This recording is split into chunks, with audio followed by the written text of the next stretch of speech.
السلام علیکم میرے دوستوں اور بھائیوں، آج کا ہمارا موضوع ہے سلطان نور الدین زنگی رحمۃ اللہ علیہ کا ایمان افروز واقعہ۔ ویڈیو کی طرف جانے سے پہلے ویڈیو کو لائک ضرور کر دیں اور اس طرح کی ویڈیوز دیکھنے کے لیے ہمارے چینل کو بھی سبسکرائب کر دیں اور بیل آئیکن کو دبا دیں تاکہ آپ کے پاس اس طرح کی ویڈیوز پہنچتی رہیں۔ تو آئیے چلتے ہیں اپنی ویڈیو کی طرف۔ بسم اللہ الرحمن الرحیم۔ سلطان نور الدین ایک عابد شب بیدار تھا۔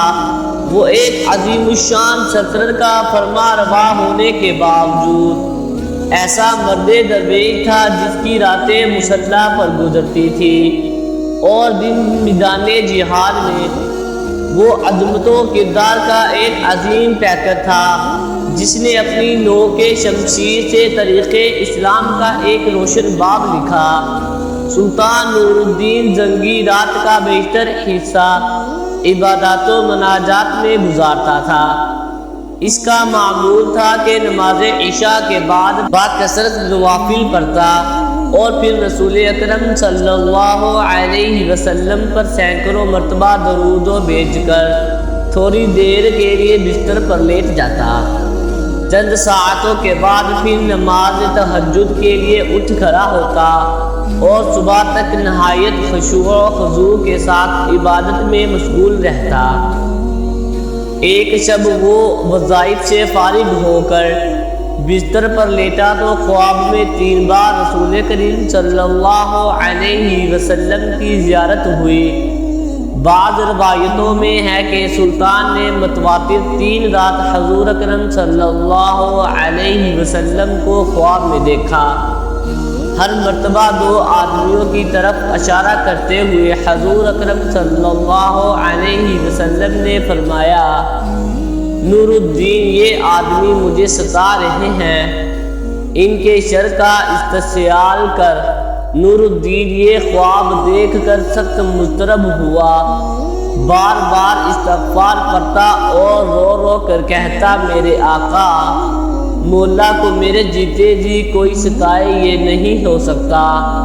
میری جان مال اولاد سب آقا مدنی پر نثار ہے۔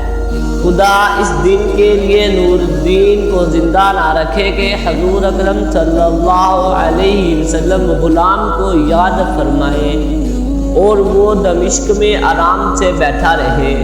سلطان نور الدین بے چین ہو گیا اور اسے یقین ہو گیا کہ مدینہ منورہ میں ضرور کوئی ایسا ناشدنی واقعہ ہوا ہے جس سے سرور کونین کی روح اقدس کو تکلیف پہنچی ہے۔ خواب سے بیدار ہوتے ہی اس نے 20 اعیان دولت کو ساتھ لیا اور بہت سا خزانہ گھوڑوں پر لدوا کر مدینہ منورہ کی طرف روانہ ہو گیا۔ اہل دمشق سلطان کے یکایک اعظم سفر ہونے سے بہت حیران ہوئے، لیکن کسی کو معلوم نہ تھا کہ اصل بات کیا ہے۔ دمشق سے مدینہ منورہ پہنچنے میں عام طور پر 20-25 دن لگتے تھے، لیکن سلطان نے یہ فاصلہ نہایت تیز رفتاری کے ساتھ طے کیا اور 16ویں دن مدینہ منورہ جا پہنچا۔ اہل مدینہ اس کی اچانک آمد پر حیران رہ گئے۔ سلطان نے آتے ہی شہر میں آنے جانے کے دروازے بند کروا دیے، پھر منادی کرا دی کہ آج تمام اہل مدینہ اس کے ساتھ کھانا کھائیں۔ تمام اہل مدینہ نے نہایت خوشی سے سلطان کی دعوت قبول کی۔ اس طرح مدینہ منورہ کے تمام لوگ سلطان کی نظر سے گزر گئے، لیکن ان میں وہ آدمی نہیں تھے جن کی شکلیں اسے خواب میں دکھائی گئی تھی۔ سلطان نے اکابر شہر سے پوچھا کہ کوئی ایسا شخص تو باقی نہیں رہا جو کسی وجہ سے دعوت میں شریک نہ ہو سکا ہو۔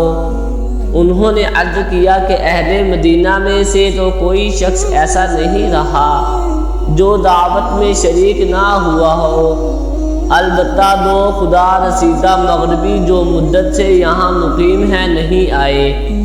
یہ دونوں بزرگ عبادت میں مشغول رہتے ہیں۔ اگرچہ وقت بچتا ہے تو جنت البقیع میں لوگوں کو پانی پلاتے ہیں، اس کے سوا وہ کسی سے ملتے ملاتے نہیں۔ سلطان نے حکم دیا ان دونوں کو بھی یہاں ضرور لاؤ۔ جب وہ دونوں سلطان کے سامنے حاضر کیے گئے تو اس نے ایک نظر میں پہچان لیا کہ یہ وہی دو آدمی ہیں جو اسے خواب میں دکھائے گئے تھے۔ انہیں دیکھ کر سلطان کا خون کھول اٹھا، لیکن تحقیق حال ضروری تھی کیونکہ ان کا لباس زاہدانہ اور شکل و صورت مومنوں کی تھی۔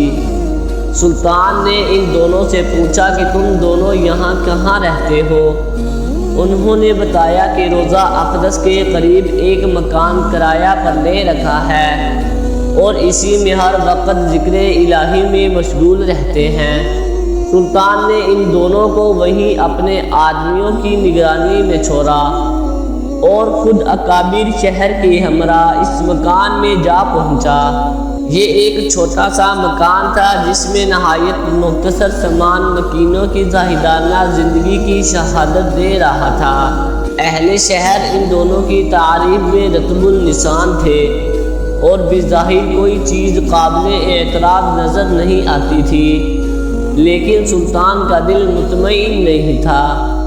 اس نے مکان کا فرش ٹھوکا بجا کر دیکھنا شروع کیا۔ یکایک سلطان کو ایک چٹائی کے نیچے فرش ہلتا ہوا محسوس ہوا۔ چٹائی ہٹا کر دیکھا تو ایک چوری سیل تھی۔ اسے سرکایا گیا تو ایک خوفناک انکشاف ہوا۔ یہ ایک سرنگ تھی جو روضہ اقدس کی طرف جاتی تھی۔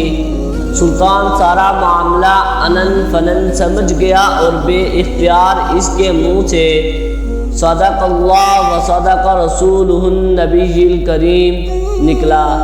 سادہ مزاج اہل مدینہ بھی ان کا بیر نما بیریوں کی یہ حرکت دیکھ کر ششد رہ گئے۔ سلطان اب قہر و جلال کی مجسم تصویر بن گیا اور اس نے دونوں معلوموں کو پاپا زنجیر کر کے اپنے سامنے لانے کا حکم دیا۔ جب وہ سلطان کے سامنے پیش ہوئے تو اس نے ان سے نہایت غضبناک لہجہ میں مخاطب ہو کر پوچھا، سچ بتاؤ تم کون ہو اور اس ناپاک حرکت سے تمہارا کیا مقصد ہے؟ دونوں ملعونوں نے نہایت بے شرمی اور ڈھائی سے جواب دیا، اے بادشاہ ہم نصرانی ہیں۔ بعض روایتوں میں ہے کہ یہ دونوں یہودی تھے اور اپنی قوم کی طرف سے تمہارے پیغمبر کی لاش چروانے پر مامور ہوئے ہیں۔ ہمارے نزدیک اس سے بڑھ کر اور کوئی کار ثواب نہیں ہے، لیکن افسوس کہ عین وقت اس وقت جب ہمارا کام بہت تھوڑا رہ گیا تھا تم نے ہمیں گرفتار کر لیا۔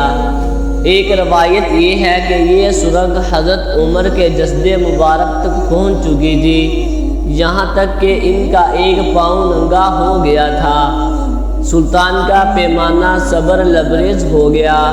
اس نے تلوار کھینچ کر ان دونوں بدبختوں کی گردنیں اڑا دی اور ان کی لاشیں برکتی ہوئی آگ کے الاؤ میں ڈلوا دی۔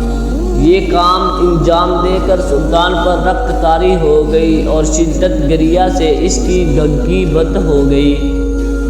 وہ مدینہ منورہ کی گلیوں میں روتا گھومتا اور کہتا تھا، زہ نصیب کے اس خدمت کے لیے حضور صلی اللہ علیہ وسلم نے اس غلام کا انتخاب فرمایا۔ جب ذرا اقرار آیا تو سلطان نے حکم دیا کہ روضہ نبوی صلی اللہ علیہ وسلم کے گرد ایک گہری خندق کھودی جائے اور اسے پگھلے ہوئے شیشے سے پاٹ دیا جائے۔ سلطان کے حکم کی تعمیل میں روضہ اطہر کے چاروں طرف اتنی گہری خندق کھودی گئی کہ زمین سے پانی نکل آیا۔ اس کے بعد اس میں سیسہ بھر دیا گیا تاکہ زمانہ کی دستکاری سے ہر طرح محفوظ رہے۔ اس کے بعد اس میں سیسہ بھر دیا گیا تاکہ زمانے کی دستبر سے ہر طرح محفوظ رہے۔ یہ شیشے کی دیوار روضہ اقدس کے گرد آج بھی موجود ہیں اور انشاءاللہ ابد تک قائم رہے گی۔ آج بھی اہل مدینہ سلطان نور الدین کا نام نہایت محبت اور احترام سے لیتے ہیں اور ان کا شمار ان نفوس قدسی میں کرتے ہیں جن پر سید البشر نے خود اعتماد کا اظہار فرمایا اور ان کے محبت رسول صلی اللہ علیہ وسلم کے ہونے کی تصدیق فرمائی۔ یہ رتبہ بلند ملا جس کو مل گیا۔ امید ہے کہ ویڈیو اچھی لگی ہوگی۔ ہماری ویڈیو کو لائک ضرور کر دیں اور چینل کو بھی سبسکرائب کر دیں۔ شکریہ۔